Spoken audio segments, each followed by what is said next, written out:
भगवान की भक्ति को प्राप्त करने के लिए, मेरे भगवान श्री राम जी को प्राप्त करना है, भगवान श्री कृष्ण जी को प्राप्त करना है, भगवान शंकर जी को प्राप्त करना है, भगवान देवादिदेव महादेव को प्राप्त करना है, तो उसमें मूल है आपके क्रोध को थोड़ा संयमित रखें। दक्ष प्रजापति के घर में, दक्ष प्रजापति के घर में मां सती का जन्म हुआ। दक्ष प्रजापति के घर में मां सती का प्रागट्य हुआ।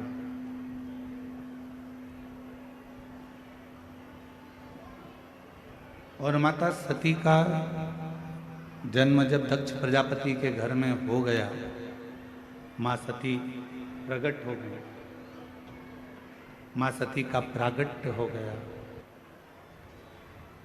और मां सती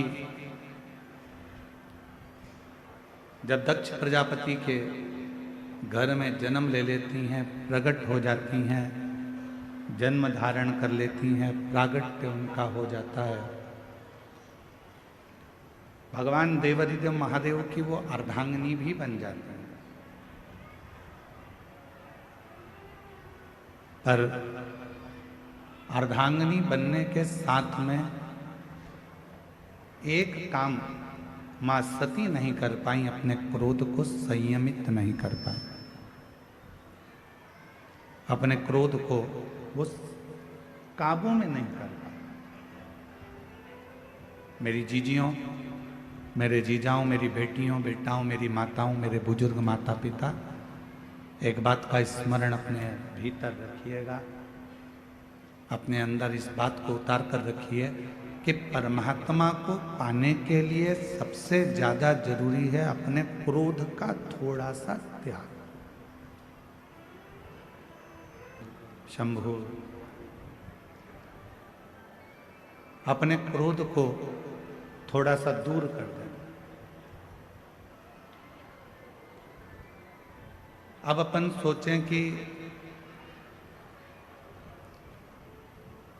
क्रोध दूर कैसे होगा, क्रोध को हम दूर कैसे रख सकते? क्रोध समाप्त नहीं होगा। आप सोचो कि क्रोध समाप्त हो जाए तो क्रोध समाप्त नहीं होगा।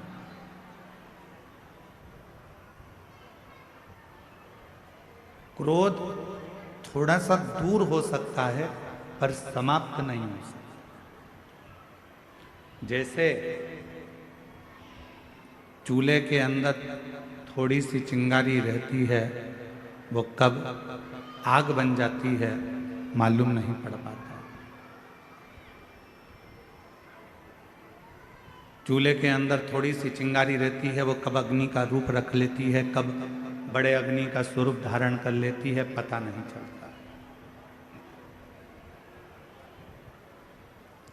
उसी तरह जब हमारे भीतर थोड़ा सा क्रोध होता है, थोड़ा सा गुस्सा होता है, क्रोध होता है, तो वो एक न एक दिन प्रगट में बहुत बड़ी अग्नि का रूप रख लेता है और बहुत अग्नि का रूप रख कर समाप्त कर देता है, वो सब कुछ समाप्त कर देता है।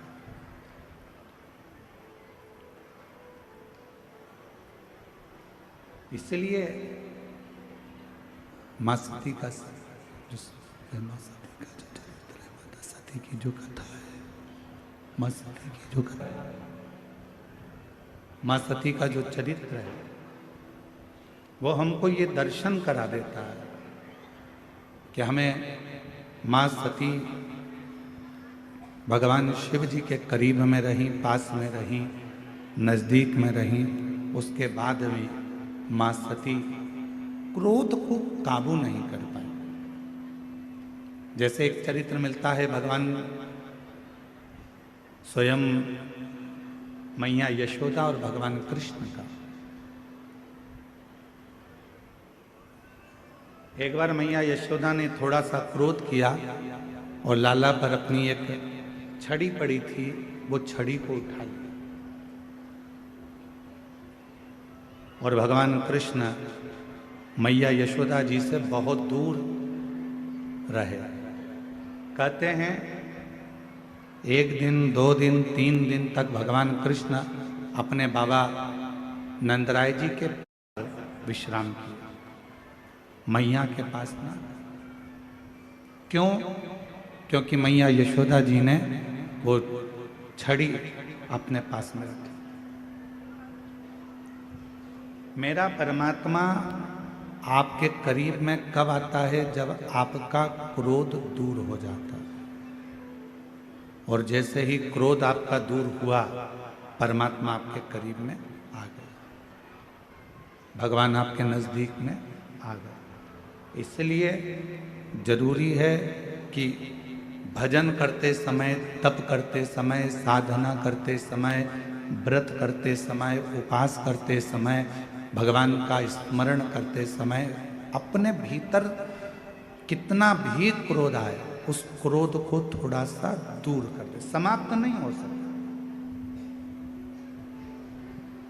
आप सोचो कि हमारा क्रोध हमारे भीतर समाप्त हो जाए, तो वो नहीं। आप सोचो कि मेरा गुस्सा पूरा समाप्त हो जाए, तो वो नहीं हो सकता। वो होगा नहीं, परंतु उसको कंट्रोल किया जा सकता, उसको संयमित किया जा सकता। माँ सती, माँ जगत जननी जगदम्बा अम्बा, माँ भवानी, माँ दुर्गा, माता सती, जब मंगल विवाह माता सती का हुआ और सती जी का विवाह होने के बाद भगवान शिव मां सती को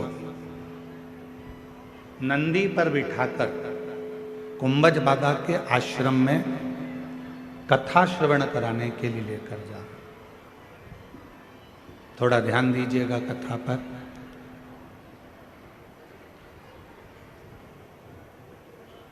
जैसे ही विवाह कर कर माता सती आई और भगवान देवाधिदेव महादेव ने, भगवान शंकर जी ने, ओघड़दानी ने, भगवान शंभू ने, त्रिकालदर्शी कैलाशी अविनाशी भगवान शिव ने माँ सती से कह दिया कि आपको कुंभज बाबा के आश्रम में हमारे साथ चलना है, अगस्त ऋषि के आश्रम में जाना है, आपको हमारे साथ कुंभज बाबा के आश्रम में चलना।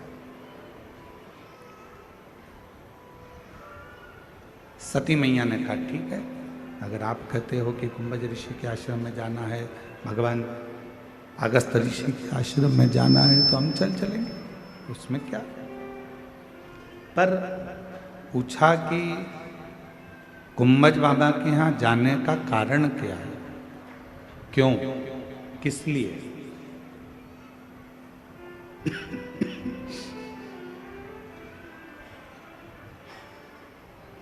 हम क्यों कुंभज बाबा के यहाँ जाए? कुंभज ऋषि के यहाँ जाने का कारण क्या है? तो भगवान देवाधिदेव महादेव ने कहा, सती कुंभज ऋषि के यहाँ हमें इसलिए जाना है क्योंकि हम वहाँ बैठकर थोड़ी सा भगवान की चर्चा कर सकें, भगवान का नाम उच्चारण कर सके, थोड़ा सा भगवत भजन कर सके, थोड़ा सा मंत्र जाप कर सके, थोड़ा सा नाम कीर्तन कर सके, इसलिए कुंभज ऋषि के आश्रम में जाते। सती मैया ने सुन लिया और सुनने के बाद मां सती दिन भर विचार करती रहीं कि कुंभज बाबा के आश्रम में सत्संग करने जाना है या कथा सुनने के लिए जाना है या भगवत नाम की चर्चा करने के लिए जाना है, तो आखिर ऐसा क्या कि मैं शादी कर आई, विवाह कर आई और मेरी शादी हुई और मुझे कुंभज ऋषि के आश्रम में लेकर बाबा जा रहे हैं, वो भी कथा सुनाने के लिए। आपके यहाँ पर ऐसी रीति है कि नहीं हमको नहीं मालूम, छत्तीसगढ़ का, पर हमारे मध्य प्रदेश में एक नियम है, और मध्य प्रदेश में भी हमारे मालवा में एक नियम है कि जब घर में बहू आती है तो बहू आने के बाद में घर में सत्यनारायण भगवान की कथा होती है। जितेंद्र जी, आपके इधर भी ऐसा होता होगा, चलता है इधर भी ऐसा? साधुता है फिर तो आनंद है, शिव कृपा। तो हमारे यहाँ एक ऐसा नियम है हमारे मालवा क्षेत्र का, मध्य प्रदेश का, कि जब विवाह हो जाता है, घर में बहू आ जाती है, तो घर में सत्यनारायण की कथा होती है। अब किसी ने पूछा कि गुरुजी ये सत्यनारायण भगवान की कथा का क्रम कहाँ से चालू हुआ? तो हम उनको कहते हैं कि भगवान शंकर जी विवाह कर आए थे माता सती के साथ, और वो भी कथा सुनने के लिए गए थे। इसलिए उस दिन से नियम चालू हुआ कि जब घर में मंगल कोई कार्य होता है तो भगवान की कथा जरूर हो, भगवान की कथा जरूर।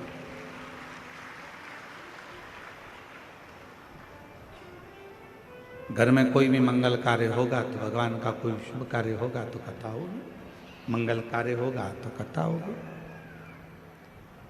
तो शुभ कार्य जब भी हमारे यहाँ होता है तो हमारे यहाँ भगवान की कथा से, मंत्र जाप से हमारे यहाँ की शुरुआत होती है।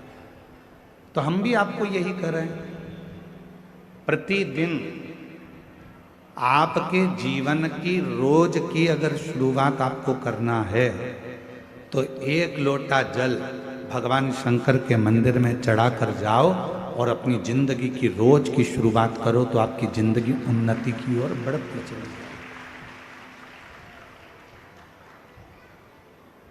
प्रतिदिन का एक नियम बनाओ कि मुझे भगवान देवाधिदेव महादेव पर एक लोटा जल समर्पित करना है।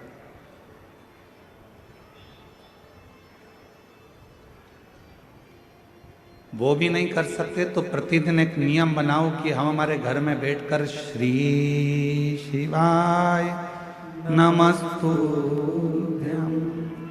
श्री शिवाय नमस्तुभ्यं, श्री शिवाय नमस्तुभ्यं, श्री शिवाय नमस्तुभ्यं। अगर बन सके तो एक नियम कोई सा भी धारण कर लो कि हम शिव के मंदिर जाएंगे, जल चढ़ाएंगे, श्री शिवाय नमस्तुभ्यम का जप करेंगे, भगवत नाम का कीर्तन करेंगे, मंत्र जाप करेंगे, या भगवान के मंदिर में जब समय मिल जाएगा तो हम झाड़ू लगा लेंगे, थोड़ी सी पोछा लगा लेंगे, थोड़ी सफाई कर लेंगे। ऐसा नियम अपने जीवन में बनाओ। ऐसा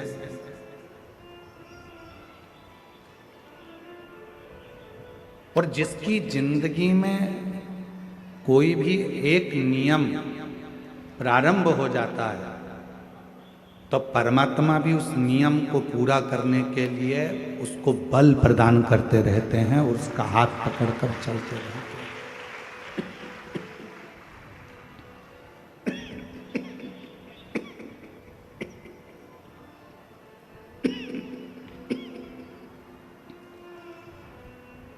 भगवान भी उसका हाथ पकड़कर उसको बल प्रदान करते हैं और उसको साथ लेकर चलते हैं।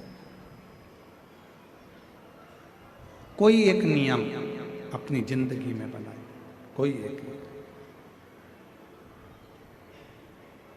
माता पिता को चाहे प्रणाम करने का नियम हो, गौ माता को चाहे एक रोटी देने का नियम हो, चाहे तुलसी जी की परिक्रमा का नियम हो, चाहे बेलपत्र के पूजन का नियम हो, चाहे शिव जी के मंदिर में झाड़ू पोछे का नियम हो, चाहे भगवान शंकर के मंत्र जाप का नियम हो, चाहे एक लोटा जल का नियम हो, कोई भी एक नियम हम जब बनाएंगे तो उसको पूर्ण हमारा देव अधिदेव महादेव करेगा, भगवान शंकर करेगा। उस नियम को बनाना हमको पड़ेगा, पूर्ण करेगा देव अधिदेव महादेव। पशुपति व्रत आप करते हो, नियम आप लेते हो, पूर्ण कौन करता है? भगवान देव अधिदेव। 16 सोमवार का व्रत आप करते हो, 16 सोमवार के व्रत का नियम आप लेते हो, पूर्ण कौन करता है? देव अधिदेव महादेव। नवरात्रे का व्रत आप करते हो, नवरात्रे में देवी जी की आराधना आप करते हो, पूर्ण कौन करता है? देव अधिदेव महादेव। शिव महापुराण के उमा संहिता में वर्णन आता है कि जितने व्रत, जितनी साधना, जितने नियम पृथ्वी पर रहने वाला मनुष्य जब करता है तो उन व्रतों को पूर्ण करने का बल स्वयं देव अधिदेव महादेव देते हैं और उस व्रत को पूर्ण करवा देते हैं।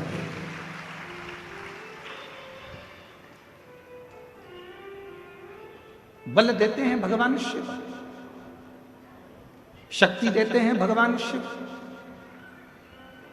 सोमवार का व्रत कर लो, चाहे मंगलवार का व्रत कर लो, चाहे बुधवार का व्रत कर लो, चाहे गुरुवार का व्रत कर लो, चाहे शुक्रवार का व्रत कर लो, चाहे शनिवार का व्रत कर लो, चाहे रविवार का व्रत कर लो, चाहे तीज का व्रत कर लो, चतुर्थी का व्रत कर लो, एकादशी का व्रत कर लो, प्रदोष का व्रत कर लो, चाहे तुम दुनिया का छठ का व्रत कर लो, कोई सा भी व्रत करोगे, सारे व्रत को करने का बल, सारे व्रत को करने की शक्ति, सारे व्रत को पूर्ण करने का भाव अगर कोई देते हैं तो देव अधिदेव महादेव देते हैं। तुम्हें शक्ति प्रदान करते, बल प्रदान करते, जिससे आप इस व्रत को पूर्ण कर सकते।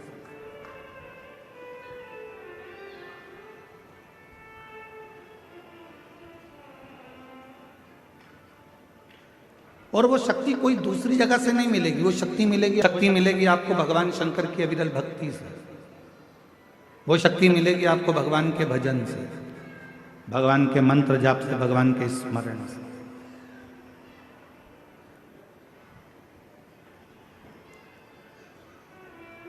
सती मैया ने सुना मेरे पति मुझे कुंभज ऋषि के यहाँ कथा श्रवण कराने के लिए ले जा रहे हैं, तो सती माता नंदी के पास गई और नंदी के पास जाकर मां सती बैठ गई। नंदी ने देखा आज मां मेरे नजदीक में आकर बैठी है, क्या बात है मां।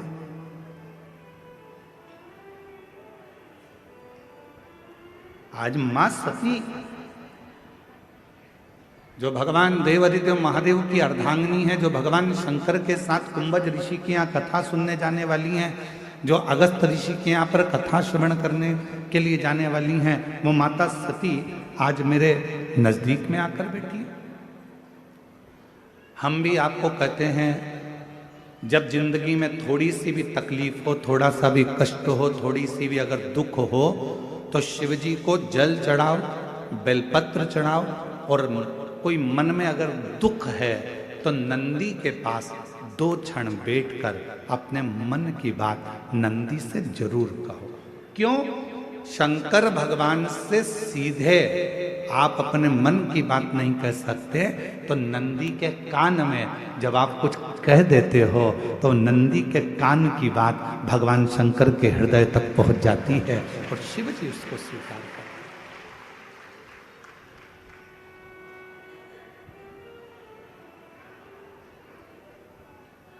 भगवान देव अधिदेव महादेव उसको स्वीकार करते, भगवान शंकर उसको स्वीकार करते।